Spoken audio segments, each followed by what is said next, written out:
Hi friend, Krista here. Thanks for stopping by Books and Jams. I'm so glad that you are here today as I talk about all the books that I read in the month of August. I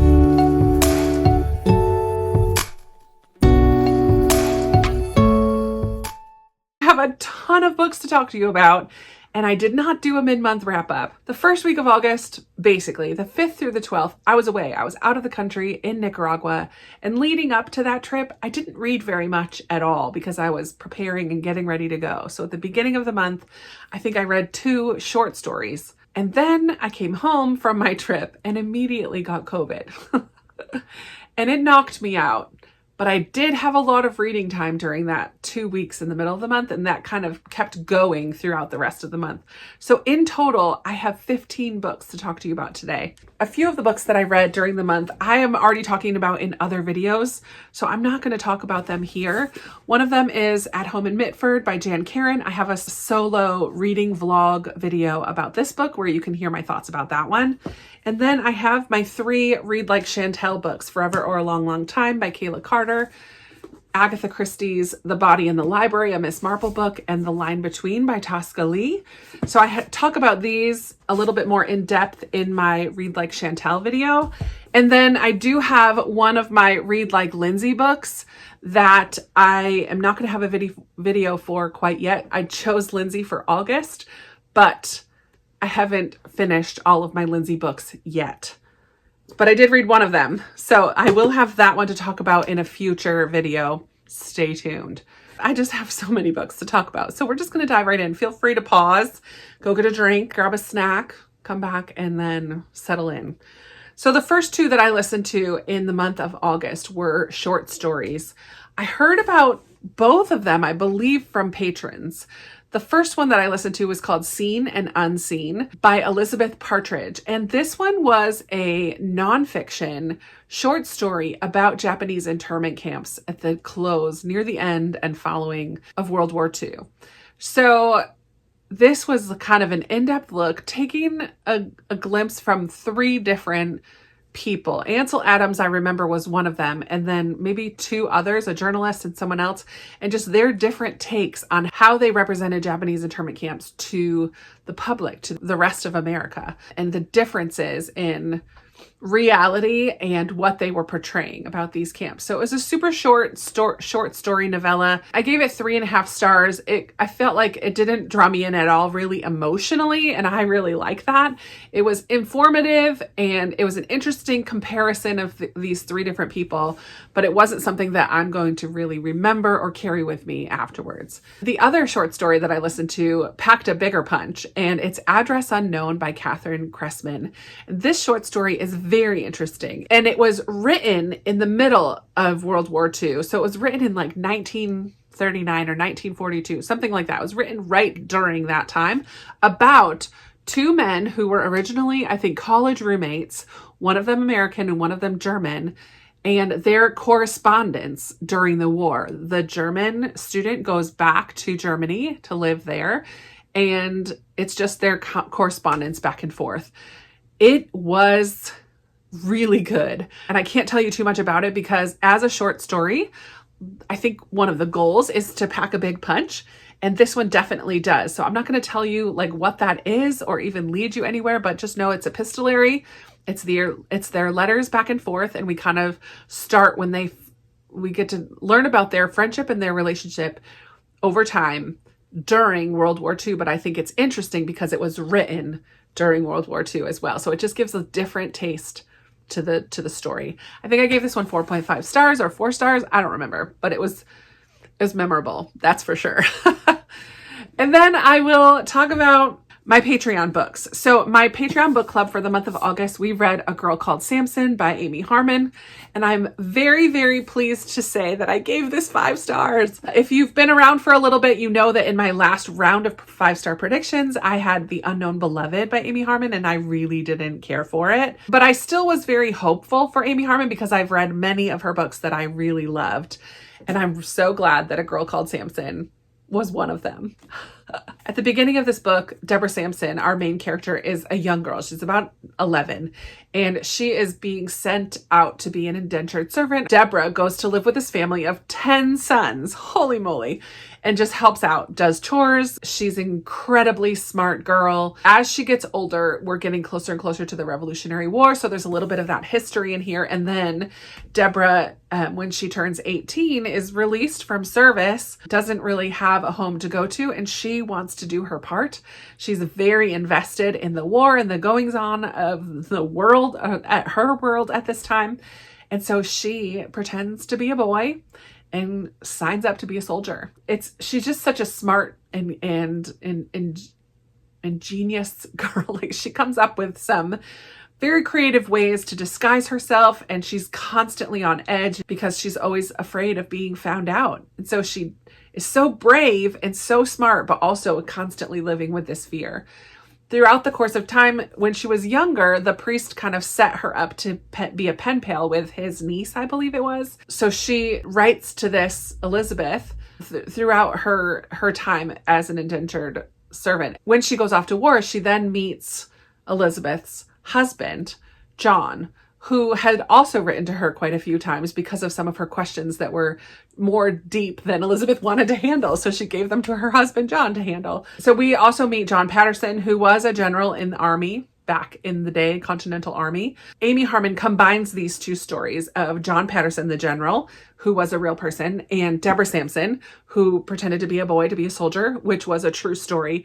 She combines their two stories throughout this book. So she does take a little bit of liberties with historical events, but these two people were very real people, historical people. And I loved this book so much. I loved it. I think Amy Harmon is such a good storyteller. I was captivated by the character of Deborah and who she was.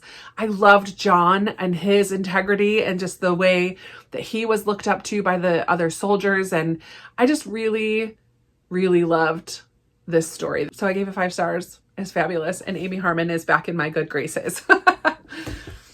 I did read 2 other Patreon recommendations this month. In July, I had 2 different Zooms with a handful of my patrons, and so I picked 2 different books instead of 1 to read during August, and I did read both of them. So the first one is one of my anticipated reads and was on my NetGalley, so that's fantastic. I get to knock out another NetGalley book, and that was The Last Lifeboat by Hazel Gaynor. I have read a couple of Hazel Gaynor books and really liked all of the ones that I've read from her.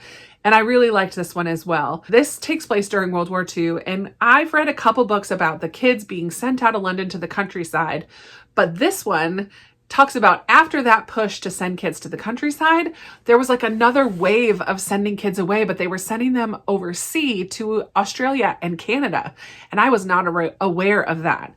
So this book talks about that program. We follow one woman who is going to be the one of the chaperones, and we also follow her sister, who ends up becoming involved with the program in England.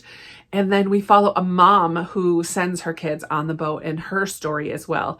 I loved all of the storylines. We follow mainly the mom and the chaperone woman. I loved both of their stories, and I thought they were both very compelling. But what happens is one of the boats that was taking these kids away had a convoy of ships up until a certain point. The convoy left, and a German U-boat torpedoed the boat, and it went down. And we follow the 12th lifeboat, the last lifeboat that many thought had been destroyed because there was a big storm that night, of course. And we follow life on the lifeboat, and we also follow in England kind of the aftermath, and this mom in particular, of losing her children. Just was a remarkable story. There were a couple points when they were on the boat, because I think it was 8 days or 12 days that they were on the boat, and there were a couple points that I was like, okay, there's only so much that can happen with 30 people on a lifeboat. There's a group of kids that are on the lifeboat, and there was a couple points that I just wanted it to move a little bit faster. So I don't remember what I actually rated it, but I did really like it. I like Hazel Gaynor's storytelling. She definitely can draw me in. I was invested from the beginning to the end. except for those few little parts. Then the other book that I read that was a recommendation from my patrons was The Chelsea Girls by Fiona Davis. I'm so glad to have read another Fiona Davis now because I definitely want to read more from her. All of her books take place in New York City and deal with kind of an iconic building in New York City. And this one in particular is about the Chelsea Hotel, which back in the day was a home to a lot of artists, theater, actors and actresses, artists, writers, playwrights, like all kinds of people in the arts would live at the Chelsea Hotel, and they kind of had their own family there. And I think one of the things that I wanted a little more from this book was about the actual hotel itself and life in the hotel. We got a glimpse of the kind of bonds that were built between people at the hotel, but that wasn't the main point of the story. Really, we are following two women, Maxine and Hazel, who are both involved in theater. They meet when they're both ISO, when they're kind of overseas being entertainment for troops during World War II, I believe. They have a friendship that develops overseas, and then when they come back, that connection is reestablished. But the fun part of, not the fun, the most interesting part of this story to me was that it's set during the Red Scare. So post-World War II, when communism, when there was a huge fear of communists and communist spies in America, and in particular in the theater world and in the entertainment world, there were a lot of people who were being targeted as being spies. And maybe because there really were some, but Hazel and Maxine both get kind of wrapped up in this Red Scare and in different ways. And I just really enjoyed the story. I liked their friendship. I liked learning about the Red Scare. I don't think I've read anything set in America during that time period that focused on that anyways. I liked the theater element because I love going to theater, and I just wished there was a little bit more about the Chelsea Hotel itself, since that was kind of foundational setting for other things that happened in the story. So I wish there was a little bit more about that, but I really did enjoy it. I think I liked The Address better, which is the other Fiona Davis that I've read.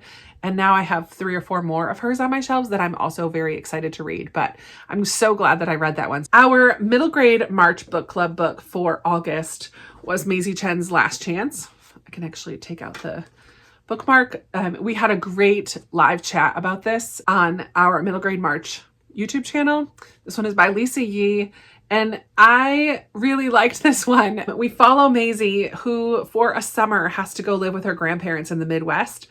And while there, helps out at her family restaurant and learns about the legacy of her family. Her grandfather's health is not so great, and that's in part why they head out there to the Midwest, her and her mom. Her mom and her grandmother don't have a really great relationship, and Maisie really gets to bond with the grandfather. She learns how to play poker from him and spends a lot of time with him so that her mom and Oma, grandmother, can go to the restaurant. And her grandfather starts telling her her family story, her history of coming ancestors coming over from China and how they ended up in the Midwest, and then the story of their restaurant. I just really was here for it. Maisie herself is not a perfect character. She has some snap judgments of people that are wrong, but she's also really wise in her own way. And I just really liked her character. There's also a storyline of this mystery because one of the iconic parts of this town is this big bear that sits outside of the restaurant. And at one point the bear gets stolen. The bear comes back eventually, and then a racial slur is kind of painted on the bear. And so Maisie is determined to figure out who is doing these things. And she does, of course, by the end, along with some other helpers. But I liked the combination of the history, the family dynamics, and then the mystery and the focus on race, because all through the story, even with the story that the grandfather tells of their family history and the Chinese Exclusion Act and how Chinese people were treated in the United States. And so racial issues were all the way through this. But I liked the different lenses that we got to see that through. I just really liked it. Clearly it won a couple awards, Newbery Honor National Book Award finalist. And I think this is an AAPI award for children's literature as well. So it did win a few awards, and I can see why, honestly. I don't think everyone loved it quite as much as I did. At least out of the hosts, they liked it. but I really liked it. So that's Maisie Chen's Last Chance. I did read 2 books off of my 12 books to read in 2023. The book that I had chosen for July was Room by Emma Donoghue, and I wasn't quite done with it in July, so I did finish this one in August. I liked this, but I didn't love it. It's going to get unhauled, honestly, because I'm never going to read it again. I haven't seen the movie yet either. Maybe I'll watch the movie of it tonight. This is about a mother and a 5-year-old boy. The mother was kidnapped and has the boy in captivity and has the son. And so they live in this, I don't know what it is, like 9x9 room. They live in this room and that's their whole world. And so the story is told from the 5-year-old's perspective. And everything is kind of personified. It's not the couch, it's couch. It's not the table, it's table. I mean, we kind of see the world through his eyes, and their world is the room. But we see a little bit of the mom's trauma. We see the abuse that she has to deal with and how she's doing her best. I mean, she was a teenager when she was taken, and she's just doing her best to raise her son as best as she can. And then how what all transpires from there. I was invested, but also was ready for more to happen. Eventually it just got to be not repetitive, but I was like, all right, I get it. I get what life was like in Room. Now, can we please be rescued? Can we please get out of here? And what's going to happen then? So I was ready for it to move along a little bit faster than it did. But I'm glad that I read it. It had been recommended many, many times, and now it's off my shelves. Go me. And the other one that I read off 12 books to read in 2023 was also not a favorite for me, and it's the Poisonwood Bible by Barbara Kingsolver. This is a chunky one. I was hoping to read this while on my mission trip, but I didn't read anything really when I was in Nicaragua. And Scribd is silly, and it's available on Scribd if you don't listen to as many audiobooks as I do, because the more you listen to, the more and more limited are your choices. And so this one was like, you can read this on August 10th. Anyways, in the Poisonwood Bible, we follow a family who moves to the Congo as missionaries. It's the dad who's the minister and his wife, and I believe 3 daughters in the 1950s. Early 1960s, so 1959, they moved to the Belgian Congo. They're awful. The dad in particular is straight awful, and all the family members actually drove me nuts in this book. I do think I can definitely appreciate Barbara Kingsolver's writing, and by the end, I could see, because we follow this family who has a horrible experience moving to the Congo. And the dad forces them to stay, even though there's so much political unrest going on around them. And then we follow them through decades, maybe, as some of them move away and they go to different places. And we kind of see how that time in the Congo impacted their life for the long run, which I can appreciate that it was written really well. And I can appreciate how that time of their lives impacted them in such drastically different ways. I just really didn't like them. I just really didn't like the characters. And that for me is something that I really need to do. I need to like characters in order to love the book. So I can appreciate that it was really well written, and I can appreciate the story that she was trying to tell. It was frustrating as a Christian who has participated in mission trips before that were healthy and done in a way where we worked hand in hand with people from in the country. Like, we weren't trying to come and do our own thing or preach a different message. Like, we were working with established churches and pastors and organizations in country, right? For the most part, that's what I have done on my mission trips. And I'm thankful that I've been to places where we could do that. I guess it might be a little different if you're going to somewhere where they don't have something already established. However, I still don't think I would do it the way that this family does, in particular the dad. He's just awful and tries to kind of force Western way of thinking and Western Christianity on the people in the village where they go. And it just made me so mad. And I think that's the point. I don't think I was supposed to be comfortable with it. It made me very uncomfortable, very cringeworthy at times. it was infuriating. And I just don't want to feel that way when I'm reading books for the most part. I think it is good when books bring up those kind of emotions, which is why I can appreciate that her writing was really good, because it did bring up a lot of emotions for me. As far as enjoyment level, I wasn't enjoying it. And I guess that's okay too, right? We don't have to always enjoy the books we read.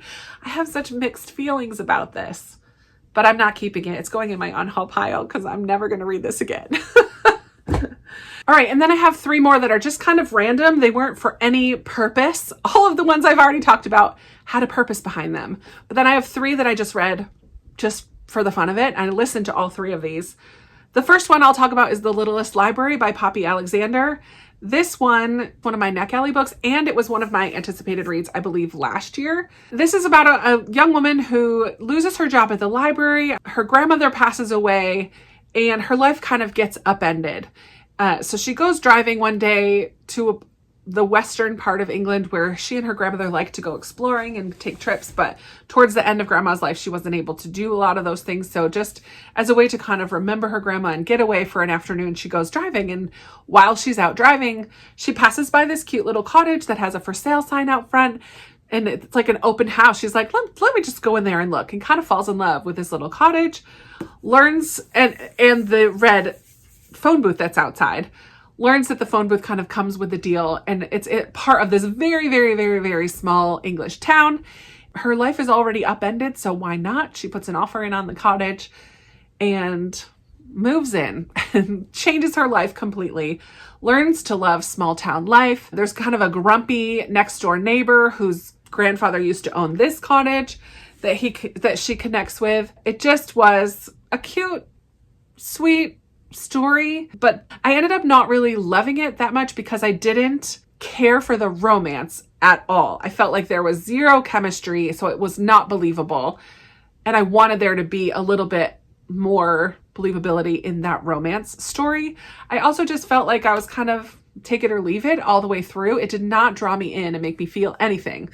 And I had just read 2 other books, which I'll talk about in just a second, that really did make me feel and connect to the story. And this one just didn't. It was a sweet story.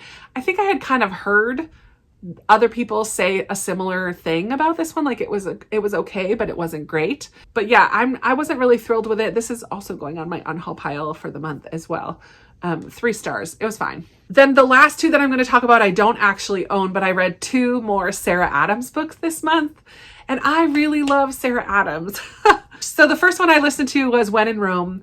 This was super popular last year and now also has a sequel that's out that I haven't read yet, but I'm going to.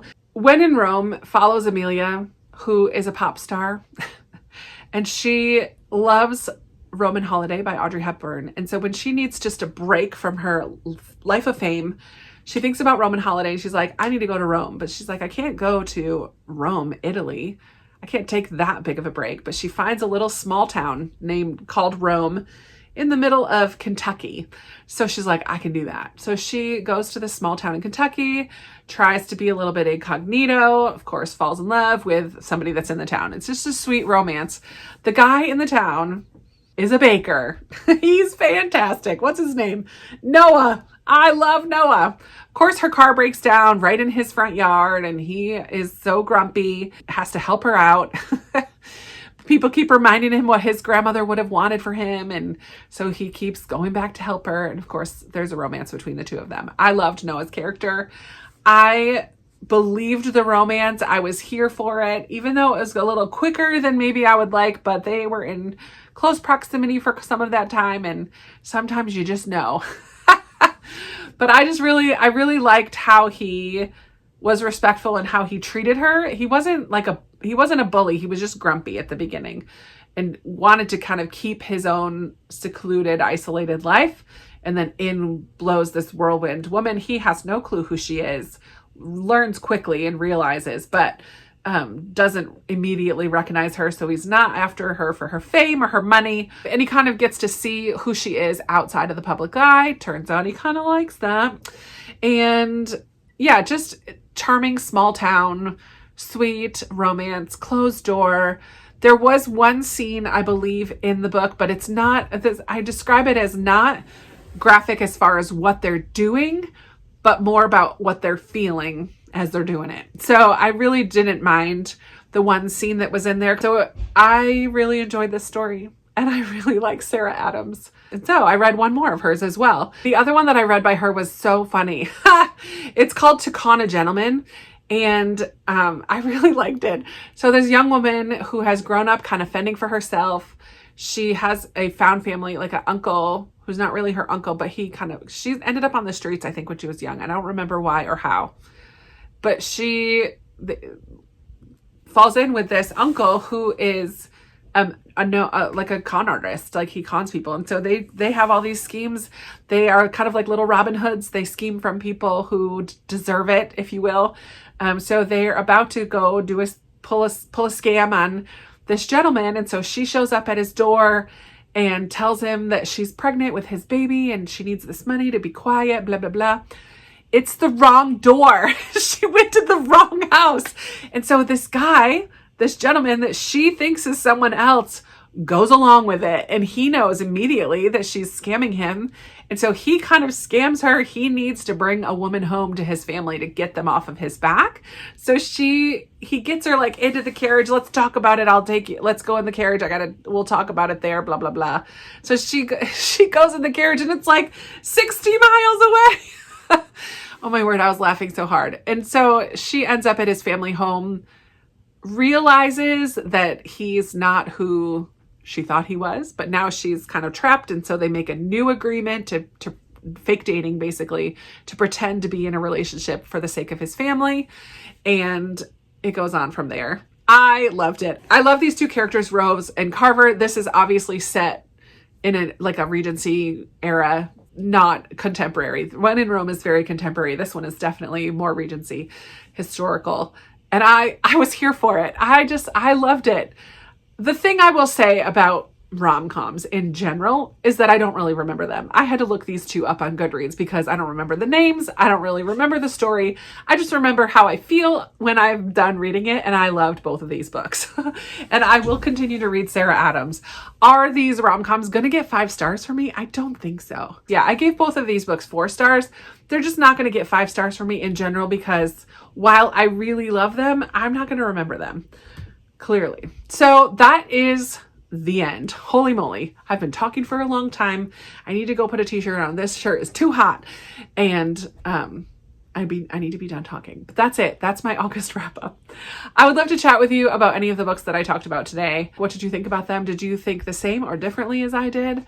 And also, what was some of your favorite reads in the month of August? Sorry, this is getting up a little bit late, but it is what it is. I had lots of things to film, and August was just a weird month for me. But I read a ton of great books and a couple okay ones. I hope that you enjoyed listening to me chat away about all the books. If you made it to the end, thank you. I appreciate you being here for that long. I'd love to talk with you down below. And thanks so much for hanging out. And I will talk to you in another video very soon. Bye.